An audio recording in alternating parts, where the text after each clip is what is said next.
kulanti wanaagsan daawadayaal tan iyo intii habeenkii xalay tahay dowladda Soomaaliya go'aan kharaar oo kama dambaysa ay qaadatay dowladda dalka Imaaraadkana ay cawda u jartay ayaa waxa ka dhashay falcelin la yaab leh iyo dhulgariir siyaasadeed. haddaba haddii aynu ka horeyno wararkii ugu dambeeyey ee haatan ka dhashay aynu idinkula wadaagi doonaa muuqaalkan haddii alla yiraahdo ayaa waxa ka mid ah ciwaankan hadda hortiina idinkaga muuqda 3 qodob oo muhiim ah ayaanu ka soo qaadan doonaa. barta Twitterka ayaa aad iyo aad waxa loo hadalhayaa muuqaalkan gudoomiyaha DB World oo lagu magacaabo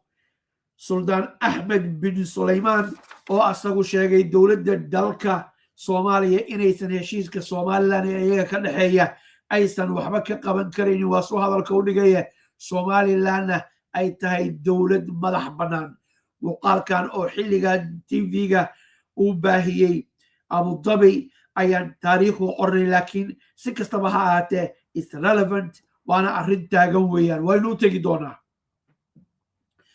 dhinaca kale daawadayaal waxaa xusin mudan siyaasiga ruucadaaga Professor Ahmed Ismaaciil Samantar in uu horay u yiri dhowr bilood ka hor uu ka codsaday xilli uu markaas South Africa ku sugnaa haddaan xasuustaydu aysan khaldanayn dowladda dhexe inay Imaaraadka cawda u jarto Afrikaankuna haba yaraatee aysan soo dhawaysanin xilli uu khudbaynayay taasoo aad loogu riyaaqay. waa arrimaha aadka loo hadalhayo ilaa iyo haatan waagaas hadday ku dhaqaaqi lahaayeen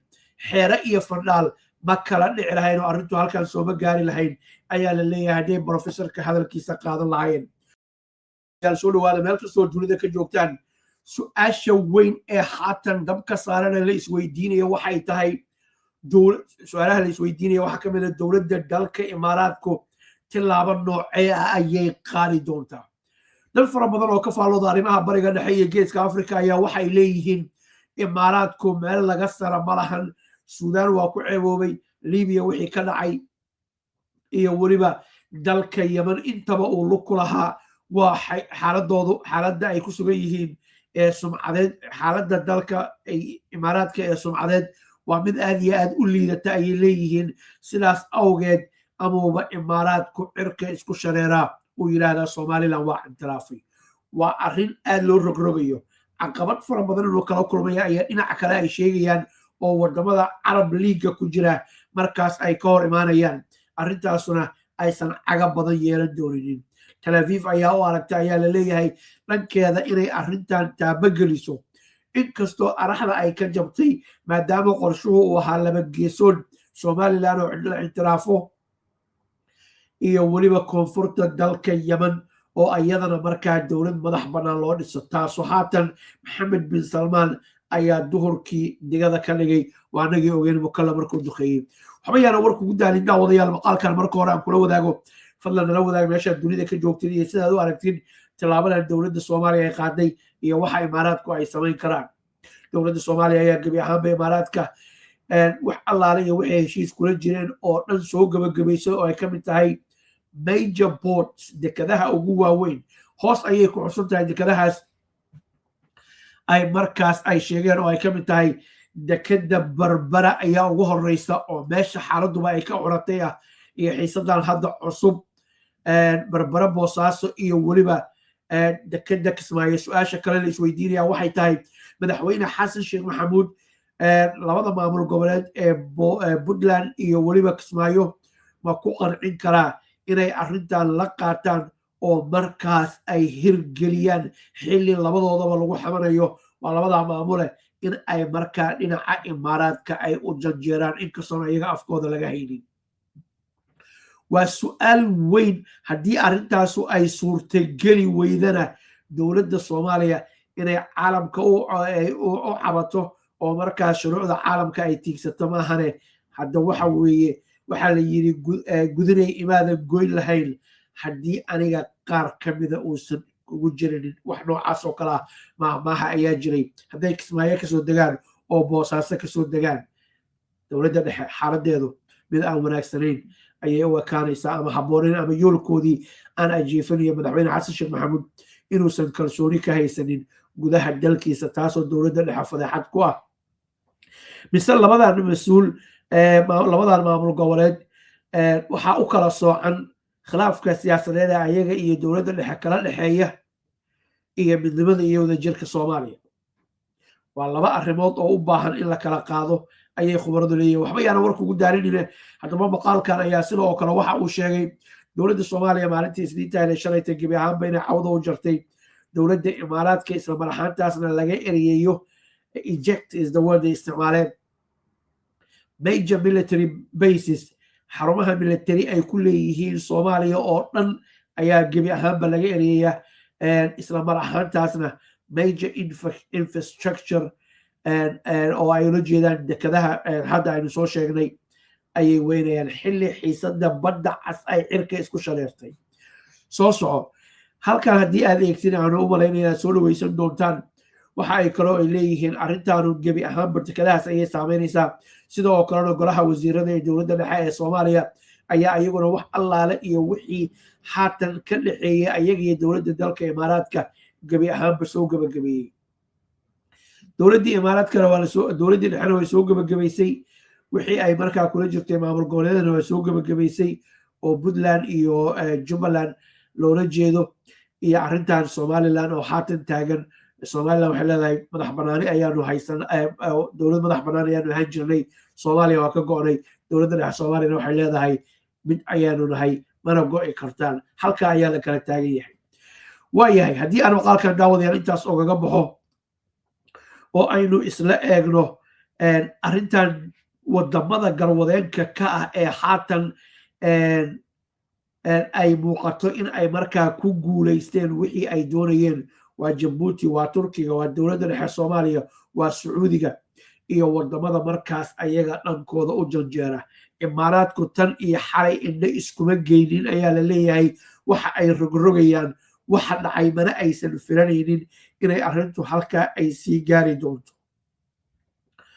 labadan mas-uul ayaa ka mid ah ragga markaas ayaga hormuudka arrintan ka ahaa dowladda dalka Sacuudiga waxa ay galaysaa ayaa la leeyahay oo Maxamed bin Salmaan uu ballan qaaday inkastoo si officially weli loogu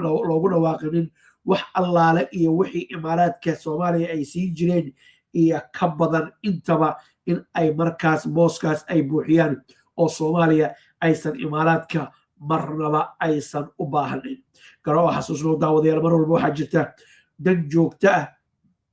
ayaa jirta haddaba Suldaan Axmed bin Salmaan hadalkan goorta uu yiri sheegay taariikh ma lahayn marka inuu mar hore yahay iyo inuu hadda yahay ma kala garanayo laakiin waxa cad waxa uu ka hadlayaa inay tahay dekada Berbera iyo inuu u arko in markaas baarlamaanka Somaliland uu ansixiyey Somaliland ay tahay dowlad madax bannaan oo dimuqraadiya ah oo dhowr decade sidaas ku noolay dhowr soddon sano sidaas ahayd sidaas awgeedna aan dowladda dhexe haba yaraatee wax jurisdiction ay leedahay aysan jirinin asaga hadalkiisa weeyaane dhageyso waxa uu yiraahdo طبعا ما تقوله وتصرح بالحكومة الاتحادية لا يعنينا وحكومة أرض الصومال دولة صار لها مستقلة 28 سنة ومستتب فيها الأمر وتمارس الديمقراطية ومشروعنا هذا حظى بموافقة البرلمان في صوميلاند ولا تستطيع أصلا الحكومة الاتحادية أن تغير شيء على أرض الواقع إلا مجرد تصريحات هم لا نستطيع أن نوقفها أما على أرض الواقع احنا مستمرين وملتزمين بهذا المشروع وأيضا شركائنا من حكومة صوميلاند وأيضا شركائنا الإثيوبيين وياهي هذا ما مقليسان وحوليه دولة الصومالية arrintan shuqulku ma lahan Soomaaliland waa dowlad madax bannaan dimuqraadiyada baarlamaankeeda ayaana noo ansixiyey haddii videogan mar hore ahaa iyo haddii hadda wahaaba that is the positionka DP World ay taagan tahay waxaana xusin mudan DP World in laga soo eriyey Djibouti Somaliland oo loogu daro dhabarjab kala weeye 400 milyan ayayna ku maalgasheen dekadaas muuqaalada laga duubay haddaad aragtid dekadaha dunida ee ugu waaweyn waxba uma oga si casri ah loo dhisay xaqiiqatan si kastaba ha ahaatee halkaas ayay xaaladoodu ay taagan tahay habeenkii xalay taana in la iskuma geenin ayaa la leeyahay waa la fadhiyaa kafeyga ayaa la cabayaa where do we go from here ayay leeyihiin waxaynu kusoo gabagabaynaynaa dhowrkan arrimood ama tilaabo ee markaas khubaradu ay saadaalinayso waa marka u horeysa Israa'iil iyo markaas DB World tilaabo noocee ayay qaadayaan maalmaha soo socda DB World oo xanteeda inay aruursato ayay ku guda jirtaa ayaa la leeyahay oo meesha ay ka guudho haday ahaan lahayd boosaaso iyo haddii ahaan lahayd Jubbaland oo wada hadal u socday muddo dheerna ay halkaa ku lahaayeen haddii ay intaa ka guuraan ma muuqata inay Somaliland inay ka guurayaan ay doonayaan laakiin garo oo xasuusno daawadayaal dowladda dhexe ee Soomaaliya ayaa sharciyada haysata sidaas awgeed caalamka marka la isla tago waxay khubarada shuruucda yaqaana ay leeyihiin waxa ay markaas garto ay raacaysaa dowladda dhexe ee Soomaaliya imaaraadkuna markaa halkaa ayuu ku waayayaa xaqiisii iyo xuquuqdiisii aan idhaahdee joogitaankiisii Puntland Somaliland iyo weliba Jubbaland Somaliland dhinaca kale waxaa ka go-an ayagii imaaraadku inay wada joogaan dekedaas oo ay shaqayso itiraafka curdankaana markaas caalamka la geeyo oo laga iibiyo Israa'iil maxay miiska soo saaraysaa haatan kubaddu waxaa muuqata inay gurigeeda taalla maxaa yeelay first casualty waxay noqotay dhaawacii koowaad wuxuu soo gaaray imaaraadka oo aad u daneynayay Soomaaliya maadaama ay Turkiga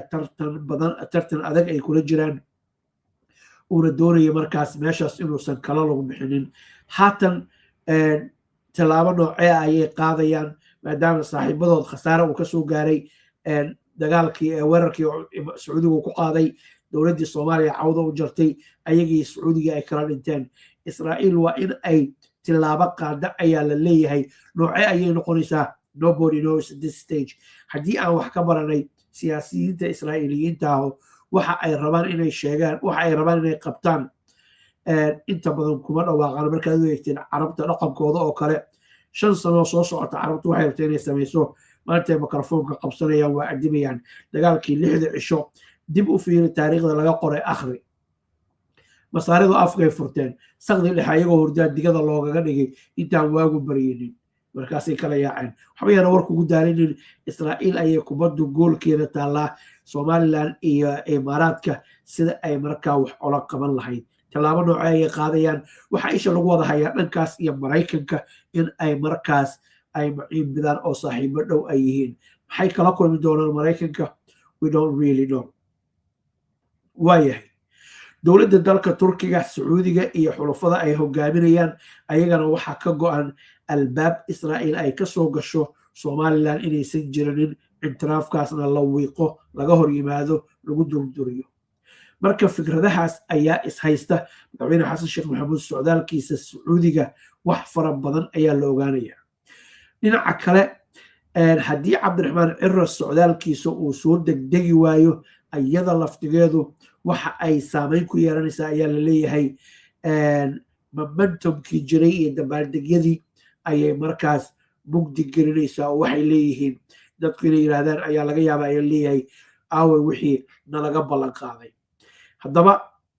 waxaan hore idinkugu sheegay wasiirka arrimaha dibadda Israa'iil imaanshihiisu culays iyo miisaan inay lahayd loona gogol xaarayay safarka Cirro goormuu tegi doonaa we leave that maxaa la yidhaahdaa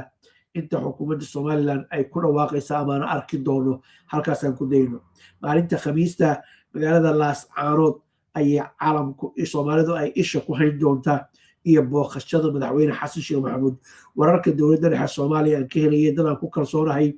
arrintu caleema saar iyo khudbad jeedin way ka weyn tahay ayay leeyihiin markii aan juqjuqeeyo isku dayay inaan wax ka ogaadana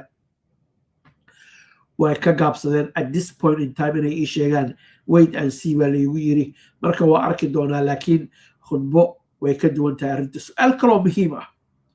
madaxweyne xasan sheekh maxamuud garoowe ma tegi doonaa